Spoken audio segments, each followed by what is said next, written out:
గత 15 సంవత్సరాలుగా హిందూ కళాశాలలో అధ్యాపకురాలుగా పనిచేస్తున్న తనను అర్ధాంతరంగా విధుల నుండి తొలగించడం అన్యాయమని, నాకు న్యాయం చేయాలని బాధితురాలు పావని జిల్లా కలెక్టర్కు ఫిర్యాదు చేశారు. జిల్లా కలెక్టర్ కార్యాలయంలో నిర్వహిస్తున్న ప్రజా సమస్యల పరిష్కార వేదికలో ఆమె కలెక్టర్కు వివరాలు వెల్లడించారు. అనంతరం ఆమె మీడియాతో మాట్లాడారు. మార్కెట్ సిగ్నల్స్ వద్ద ఉన్న హిందూ కళాశాలలో ఫిజిక్స్ లెక్చరర్గా ఇంటర్వ్యూ ద్వారా అపాయింట్మెంట్ ఆర్డర్ తీసుకుని 3,500 వేతనానికి పనిచేస్తున్నానని చెప్పారు. అయితే కళాశాల కరెస్పాండెంట్ చెరువు రామకృష్ణమూర్తి ముందస్తు ఎలాంటి నోటీసు ఇవ్వకుండా తనను విధుల నుండి అర్ధాంతరంగా తొలగించి అదే పోస్టులో మరొకరిని తీసుకున్నారని ఆవేదన వ్యక్తం చేశారు. నన్ను అన్యాయంగా ఇబ్బంది పెట్టిన వారిని చట్టపరంగా శిక్షించి నాకు న్యాయం చేయాలని కలెక్టర్ను వేడుకున్నట్లు చెప్పారు. నమస్తే అండి. నేను హిందూ కళాశాలలో గత 15 సంవత్సరాలుగా ఫిజిక్స్ డిపార్ట్మెంట్లో ఫిజిక్స్ లెక్చరర్గా వర్క్ చేస్తున్నాను సార్. నా పేరు శివలశక్తి పార్వతి సార్. 2011 ఆగస్టు 1న నేను అక్కడ జాయిన్ అయ్యాను సార్. నేను సర్వీస్ ఉందిలే కదా అన్నట్లు ఈ సంవత్సరం కూడా వెళ్ళాను సార్. 2026 జూన్ 1న 15 కాలేజ్కి వెళ్తే లిస్టులో నా పేరు లేదు సార్.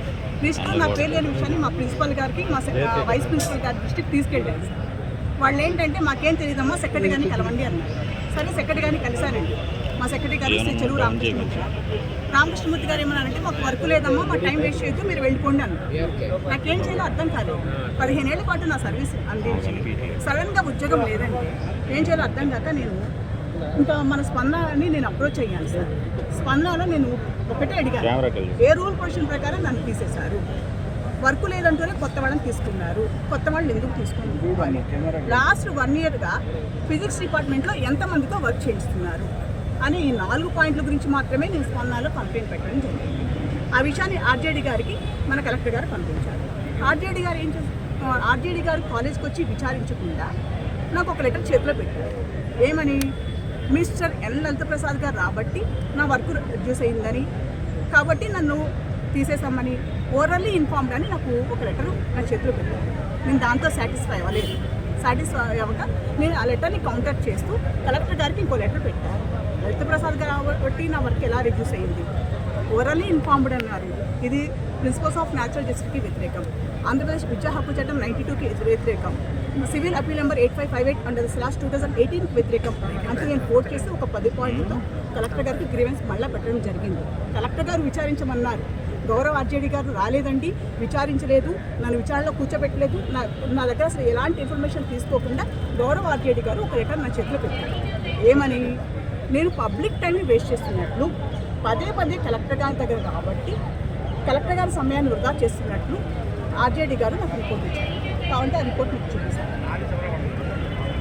కాబట్టి నాకైతే అన్యాయం జరిగింది సార్. 15 ఏళ్ల పాటు నా సర్వీస్ చేయించుకోండి, ఎలాంటి ముందస్తు నోటీస్ ఇవ్వకుండా నన్ను తీసేశారు, కొత్త వాళ్ళని తీసుకున్నారు, నాతో పాటు నలుగురిని తీసేశారండి. వాళ్ళది ఇదే పరిస్థితి. పాపం వాళ్ళు ముందుకు రాలేదు, నేను ముందుకు వచ్చాను అంతే. అమ్మండి, క్వాలిఫికేషన్ నియామక ప్రక్రియ ఎలా జరిగింది? నియామక ప్రక్రియ ఎలా జరిగింది? మేనేజ్మెంట్ నన్ను ఇంటర్వ్యూ చేశారు సార్. వాళ్ళకి అపాయింట్మెంట్ ఆర్డర్ ఇచ్చారండి. గత 15 ఏళ్ళ నుంచి నా చేత పిఎఫ్ కూడా కట్టించుకున్నారు. 2 టైమ్స్ ఆర్జేడీ వాళ్ళు నాకు పర్మనెంట్ చేస్తామని వెరిఫికేషన్ కూడా చేయించారండి, కాలేజ్ వాళ్ళే. అది కూడా శ్రీ చెరువు రామకృష్ణమూర్తి గారు సెక్రటరీగా వచ్చినప్పుడే నన్ను వెరిఫికేషన్ కూడా చేయించారండి. ఇప్పుడు మీరు మేడం గారు మా సెక్రటరీ గారికి ఫోన్ చేశారండి. మాకు వర్క్ లేదని చెప్తున్నారు సార్ మా సెక్రటరీ గారు. మరి రూల్ పొజిషన్ ఎందుకు ఫాలో అవ్వలేదంటే, ఫాలో అవుతాము, సాయంత్రానికి రూల్ పొజిషన్ ఫాలో అయ్యి అమ్మాయికి నోటీస్ ఇచ్చి తీసేస్తామని చెప్పి కూడా నెల అయిపోయిందండి. ఇంతవరకు సెక్రటరీ గారు నన్ను పిలవలేదు. మీరు కాలేజీ యాజమాన్యం ఏం లేదు సార్, వాళ్ళు అంత ఇస్తే అంత. నేను ఏ రోజు కూడా మేనేజ్మెంట్ దగ్గరికి వెళ్ళను, నాకు శాలరీ ఇంక్రిమెంట్ ఇవ్వము అని కూడా అడగను. వాళ్ళు చెప్పిన వర్క్ చేయడం మాత్రమే నాకు తెలుసు. పట్టించుకోవట్లేదు సార్. ఫర్దర్గా ఆలోచించాలి సార్ దీని మీద. వర్క్ లేదని అనుకుంటారా లేదా వేరే కారణాలు అనుకుంటారా? వర్క్ ఉంది సార్, అది వాళ్ళ వ్యక్తిగతం అంటారు సార్. అది వాళ్ళ ఇష్టం సార్, ఇష్టం అయిపోయింది, ఇష్టారాజ్యం అయిపోయింది. ఒక వ్యక్తిని తీసేటప్పుడు ఏంటనేది విచారించట్లేదు సార్, వాళ్ళ ఇష్టానుసారం తీసేస్తున్నారు. లాస్ట్ ఇయర్ ఇద్దరు, ఈ సంవత్సరంలో అనుకుంటారు. ఫస్ట్ మీకు అపాయింట్మెంట్ చేసినప్పుడు జీతం ఎంత ఇచ్చారండి? 3,600 రూపాయలు సార్. కేవలం 3,600 రూపాయల నుంచి ఇప్పుడు 9,650 రూపాయల వరకు నేను వచ్చాను సార్. నాకు అంత గత 4 సంవత్సరాల నుంచి ఇంక్రిమెంట్ కూడా లేదు సార్. గత సంవత్సరం నుంచి కాలేజ్ డిపార్ట్మెంట్ వర్క్ అంతా నా చేత చేయించారు. ఇప్పుడు అకస్మాత్తుగా మిమ్మల్ని తీసేయడంలో బలమైన కారణాలు ఏం చెప్పట్లేదు సార్. షీఈ్ వెరీ గుడ్ లెక్చర్, నాకు వర్క్ లేదు, అది తెలియదు సార్ మనకి. అది మీలాంటి వాళ్ళు విచారిస్తే మాత్రమే తెలుసు. పిల్లలకి విద్య మీ ద్వారా విద్య ఏమి చెప్పాలప్పుడు మీ ద్వారా సార్? పిల్లలకా సార్? సార్ నేను ఇంకో హిందూ కాలేజ్లో ఎయిడెడ్లో పనిచేస్తున్న అన్ఎయిడెడ్ సార్.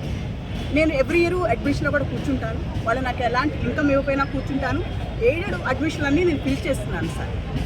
ఫిజిక్స్లో 24 అడ్మిషన్ ఫిల్ చేశాను కూడా. ఎందుకు ఫిల్ చేశాను, మమ్మల్ని ఎక్కడ తీసేస్తారో భయంతోనే ఫిల్ చేశాను. మీ ప్లేస్లో వేరే వాళ్ళు తీసుకున్నారా? తీసుకున్నారు సార్, ఫిజిక్స్లో తీసుకున్నారు, కెమిస్ట్రీలో తీసుకున్నారు. ఓకే.